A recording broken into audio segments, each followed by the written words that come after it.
E aí galera, tudo bem? Meu nome é Gabriel e eu tô aqui mais um dia para falar sobre vestibular, para falar sobre cursinho e tudo mais. O vídeo de hoje é para falar sobre um tema que eu sempre tive muita confusão na hora de estudar, porque às vezes é pouco abordado no vestibular e muitas vezes a gente acaba encontrando algumas questões que pegam a gente. Então eu vou falar sobre Revolução Russa, que é um tema um pouco complicado, e fazer basicamente uma linhazinha do tempo para tentar deixar todos os fatos organizados e bem claros na cabeça de vocês. Então, bora pro vídeo. Vamos começar falando sobre os séculos 16 até o 18. Não vamos falar muito deles, mas basicamente para dar um panorama geral. As características gerais são basicamente o Império Russo, o absolutismo, o czar como imperador, e a expansão para leste em direção à Sibéria. No século XIX tivemos a modernização czarista, que ficou representada por Alexandre II.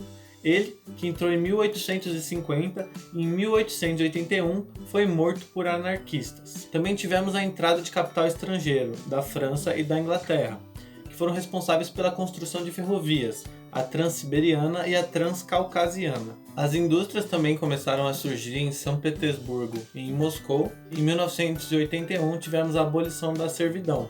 Muitos camponeses ainda tinham dívidas e 80% da população ainda era camponesa também. Junto com a industrialização, tivemos também o principal fenômeno que acompanha esse tipo de acontecimento histórico, que seria o êxodo rural. Então, camponeses passaram a frequentar as cidades. Com isso, tivemos um boom demográfico. De 1865 até 1913, tivemos um crescimento populacional de 75 milhões para cerca de 171 milhões de habitantes no Império Russo. E aí nesse cenário todo se destacam os contrastes entre os operários, a elite e os camponeses. Agora já no final do século XIX e início do século XX, tivemos o último czar. Nicolau II foi o último czar e ele tinha o título de escolhido por Deus. O cenário russo na época era um definitivo atraso em relação às outras nações europeias. Além disso, o Império Russo tinha condições de vida precárias, tanto no campo quanto na cidade. Somado a tudo isso, também tiveram os gastos na Guerra do Japão, que em 1904 teve seu final com uma derrota vergonhosa para o Império Russo. Em 1905,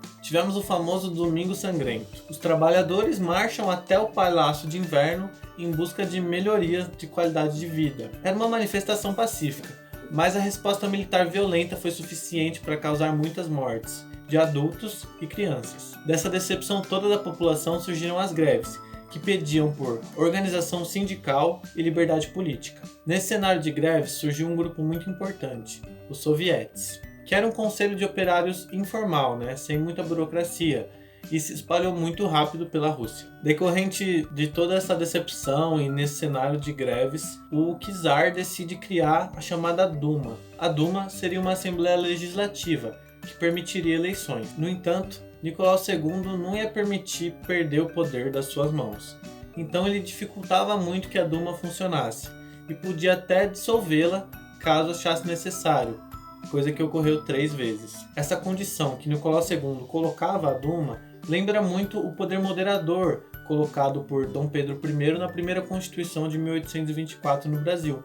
O poder moderador concentrava o poder na mão do imperador e, além de tudo isso, ainda permitia que ele dissolvesse a Assembleia, assim como Nicolau II. Essa relação é muito plausível de ser feita do controle na mão do imperador, do controle na mão do czar e no controle na mão de Dom Pedro I. Nessa confusão toda que viveu o Império Russo em meio a greves, autoritarismo do Nicolau II, pessoas insatisfeitas, fome, veio a Primeira Guerra em 1914 para piorar tudo. A participação da Rússia serviu basicamente para aumentar as tensões internas. Tivemos mais de 2 milhões de mortes e o czar participando no fronte de guerra. E aí ele colocou a czarina Alexandra para tomar conta do Império Russo. Ela cercada de ministros incompetentes e seguindo os conselhos de Rasputin, que é uma... eu não sei se é assim que pronuncia.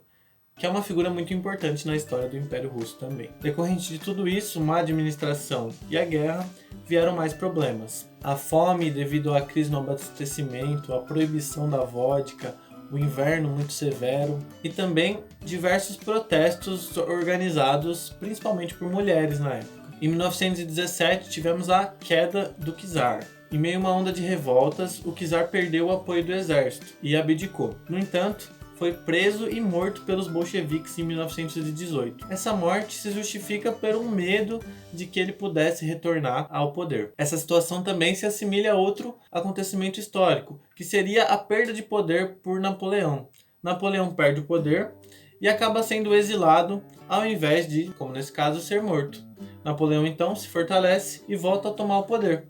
Esse poder, no entanto, não dura mais de 100 dias. Ele foi destituído de novo, exilado de novo, e ninguém também teve a coragem de matá-lo de novo, mas dessa vez ele não voltou ao poder nem nada. Se justifica a morte de Nicolau II por isso. Se eles não matassem, eles tinham medo que ele pudesse retornar, como a gente sabe agora aconteceu com Napoleão, mas não era nisso que eles se baseavam, né? Em 1917 tivemos a Revolução de Fevereiro. A queda do czar culminou num poder provisório, que ficou marcado pela disputa entre a Duma, que seria a Assembleia, e o Soviete de Petrogrado, que se localizava em São Petersburgo. Esse soviete era muito forte porque ele detinha o controle de setores fundamentais, exército, operários e as ferrovias. Esses sovietes então deixam de apoiar o governo provisório, que era caracterizado como moderado, e passam a apoiar o retorno de Lenin, que era um líder bolchevique. Em 1917 tivemos a Revolução de Outubro, em que os bolcheviques tomam o poder do governo provisório. Em 1918, temos a saída da Rússia da Primeira Guerra.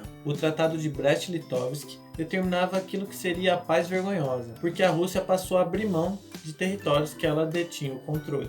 Finlândia, Estônia, Letônia, Lituânia, Polônia, Bielorrússia e Ucrânia. Depois da saída da Primeira Guerra, tivemos a Guerra Civil, que durou de 1918 até 1922. Essa guerra civil se caracterizava pela oposição, que seriam os antirrevolucionários. O principal grupo era o Exército Branco, que eram nacionalistas pró-czaristas. Havia também o Exército Verde, que seriam os camponeses, que tinham dupla rejeição, tanto ao branco quanto ao vermelho, que seriam os bolcheviques. Além disso, tinham também o Exército Preto, que eram de ucranianos anarquistas. Em meio à Guerra Civil, tivemos o comunismo de guerra, que seria a tática econômico-militar de Lenin. Haveria então uma integração econômica, caracterizando a produção agrária e industrial. Além disso, a abolição da propriedade privada e o confisco de toda a produção agrícola. Em 1921, tivemos a famosa NEP, que seria a nova política econômica da Rússia. Ela se pautava na reestruturação econômica,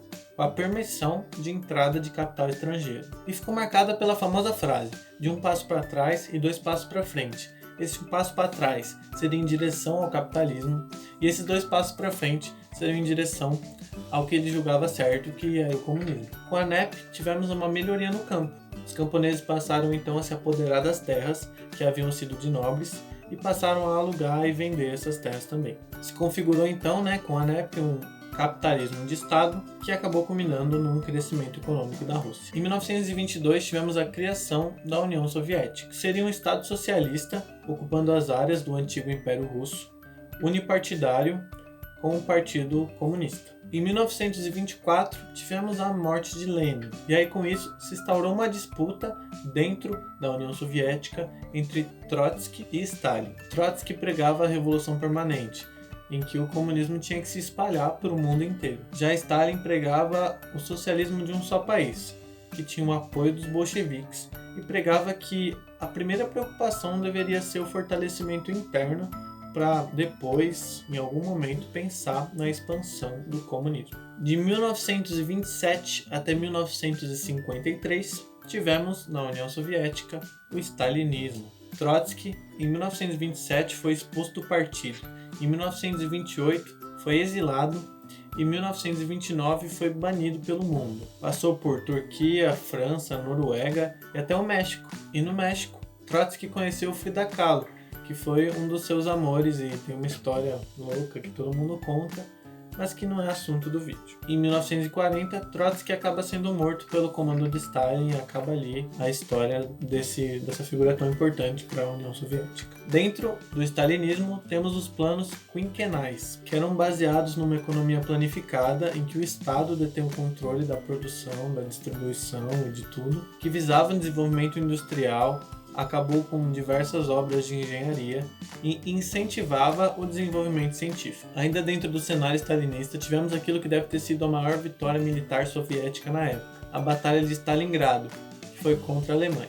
Com o fim da Segunda Guerra, marcada pela vitória em Stalingrado, tivemos o início de uma nova fase, a Guerra Fria. Se instaura então um mundo bipolar, de 1945 até 1991. Dentro desse cenário da Guerra Fria, foram acontecendo coisas que culminaram na queda da União Soviética. Um dos fatores é que a economia soviética era muito menos dinâmica que a economia dos Estados Unidos, seu grande rival. Além disso, tivemos as duas famosas corridas, a armamentista, pelo desenvolvimento daquilo que seria a bomba nuclear, e a corrida espacial, que geraram gastos desnecessários e que a economia russa, por ser menos dinâmica, não podia conter. O que aconteceu foi que esses gastos desnecessários acabaram acarretando menos investimentos na indústria e no campo. Em 1985 a gente pode destacar o Gorbachev, que seria o secretário-geral da União Soviética na época. Ele fazia parte do Partido Comunista e foi responsável por duas grandes reformas. A primeira delas, Glasnost,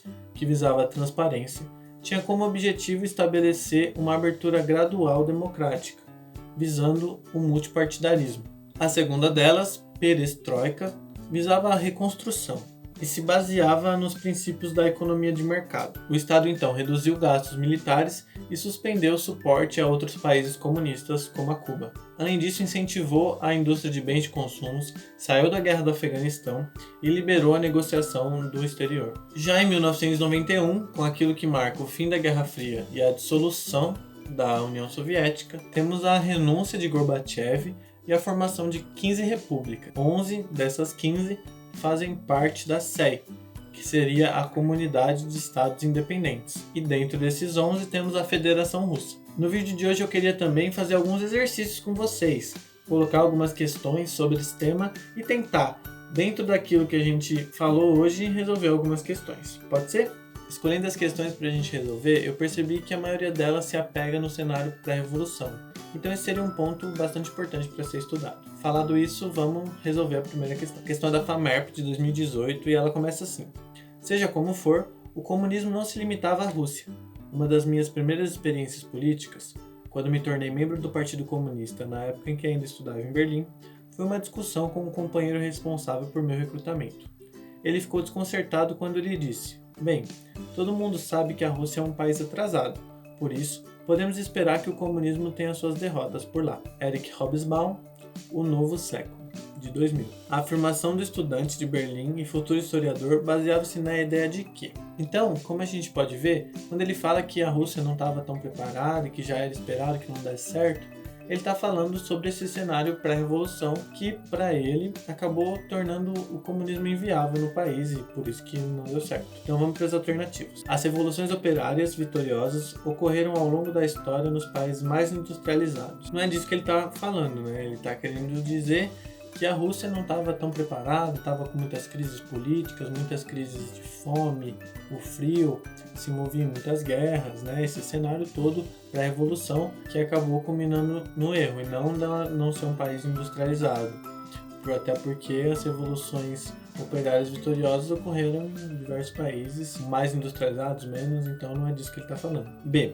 As rupturas sociais radicais inauguradas pela Revolução Francesa deram origem a regimes totalitários. Não, já começa errado porque a Revolução Francesa não deu origem a regimes autoritários, né? Ela foi a luta contra isso, na verdade. Mas também não é nisso que ele está falando, ele não está falando talvez na questão política, ele está falando da questão mesmo econômica e tal, social, que não permitiu que o comunismo se desenvolvesse, né? C.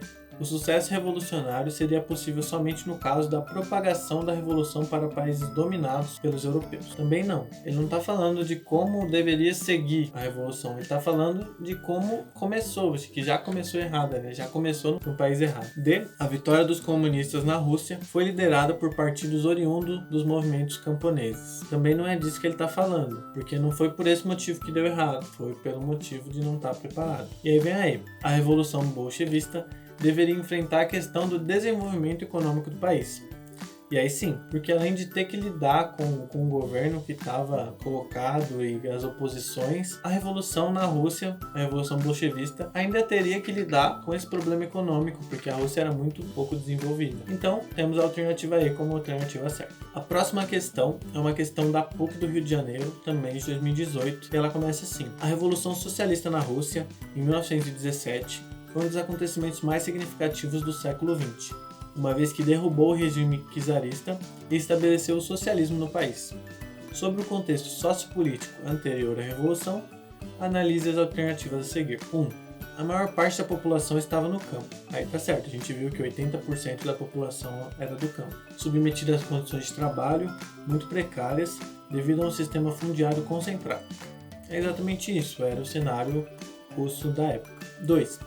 A indústria e o setor financeiro se desenvolveram muito ao longo do século XIX e se tornaram a base de uma forte burguesia nacional. Ao longo do século XIX, a indústria ali começa a ser desenvolvida no século XIX, nem se fala muito de setor financeiro ainda nesse século, então se tornaram base de uma forte burguesia nacional. Não foi, né? Porque o que era forte na época seriam os nobres, né? Os privilégios nobres, e não a burguesia forte, então não tem nada a ver essa alternativa. Afirmativa 3. A Igreja Ortodoxa mantinha forte influência sobre a elite aristocrática e era um dos pilares ideológicos do regime monárquico. Quando a gente fala de Rússia, a gente sempre fala, né, da Igreja Ortodoxa, que era muito ligada ao governo. E nesse cenário pré-revolução russa, a maioria dos países europeus ainda eram muito ligados à igreja, até hoje são, né? Mas enfim, a gente não falou muito sobre isso, então a 3 vamos deixar meio em aberto, mesmo sabendo que ela não está errada de início, né, como as outras. A 4. No decorrer do século XIX, o operariado russo tornou-se a principal oposição ao regime monárquico, através de uma sólida rede de sindicatos e partidos. Não, né? A gente viu que a partir daquele Domingo Sangrento, muitas decepções da população, que as greves começaram a falar de sindicatos, começaram a falar de liberdade política. Então, no século XIX ainda não tinha isso, não tinha essa força toda de oposição, de sólida rede de sindicatos e partidos. Então não. Visto isso, temos que a 4 e a 2 são erradas com certeza, a 1 está certa, e ele pergunta quais afirmativas estão certas. Se a 2 e a 4 estão erradas, já não pode ser a A, já não pode ser a B, já não pode ser a D e já não pode ser a E. Ficamos com a C. A próxima questão é uma questão da Unesp de 2014 e ela começa assim. No final da primavera de 1921, um grande artigo de Lenin define o que será a NEP, Nova Política Econômica. Supressão das requisições impostos em gêneros para os camponeses, liberdade de comércio, liberdade de produção artesanal, concessões aos capitalistas estrangeiros, liberdade de empresa, é verdade que restrita para os cidadãos soviéticos. Ao mesmo tempo, recusa qualquer liberdade política ao país. Os mencheviques continuarão presos e anuncia uma depuração do partido, dirigida contra os revolucionários oriundos de outros partidos, isto é, não imbuídos na mentalidade bolchevique. O texto identifica duas características do processo de construção da União Soviética. Então a gente vai procurar nas alternativas duas características expressas no texto sobre o processo de construção da União Soviética. Alternativa A reconciliação entre as principais facções social-democratas e a implantação de um sistema político que atribuía todo o poder aos sovietes de soldados, operários e camponeses. Então essa reconciliação entre principais facções não ocorreu. Você viu no texto que os mencheviques seriam aceitos e os mencheviques não, então essa alternativa não pode ser. Alternativa B. O reconhecimento do fracasso político-social dos ideais comunistas? Não. Ele está falando do NEP, que foi muito importante para a economia russa, então não fala sobre fracasso político de ideias comunistas. C. A estatização das empresas e dos capitais estrangeiros investidos no país e a nacionalização de todos os meios de produção, a implantação do chamado comunismo de guerra. Não, o comunismo de guerra ele foi anterior a isso, ele foi durante a guerra civil que aconteceu na Rússia. Esse NEP já é um plano posterior para a recuperação da economia russa. E aí temos a D. A aguda centralização do poder nas mãos do partido governante. Certo, né? Porque ele passa a centralizar e a estatizar as empresas. E o restabelecimento temporário de algumas práticas capitalistas. Sim, seria aquele um passo para trás que a gente conversou, que visavam a aceleração do crescimento econômico do país. Sim, então essa seria a alternativa certa. Vamos ver aí. O fim da participação russa na Guerra Mundial, defendida pelas principais lideranças do Exército Vermelho, e a legalização de todos os partidos socialistas. Já começa errado, porque era apenas um partido, o Partido Comunista, e não foi o fim da participação da Rússia na Guerra Mundial, então também não pode ser essa. Então temos a alternativa D como a alternativa certa. Eram essas questões que eu separei para vocês. Espero que esse vídeo tenha sido bom e tenha sido importante para o aprendizado de vocês sobre esse tema. Anotem os principais assuntos que eu falei, prestem atenção nesse cenário pré-revolucionário que é muito importante para a prova. E é isso, se cuidem, fiquem em casa, bebam água, leiam livros, se preparem para o vestibular que vai ser muito difícil esse ano. E não se esqueçam, curtam o vídeo, se inscrevam no canal, compartilhem para pessoas que possam precisar de um conteúdo assim. E até a próxima!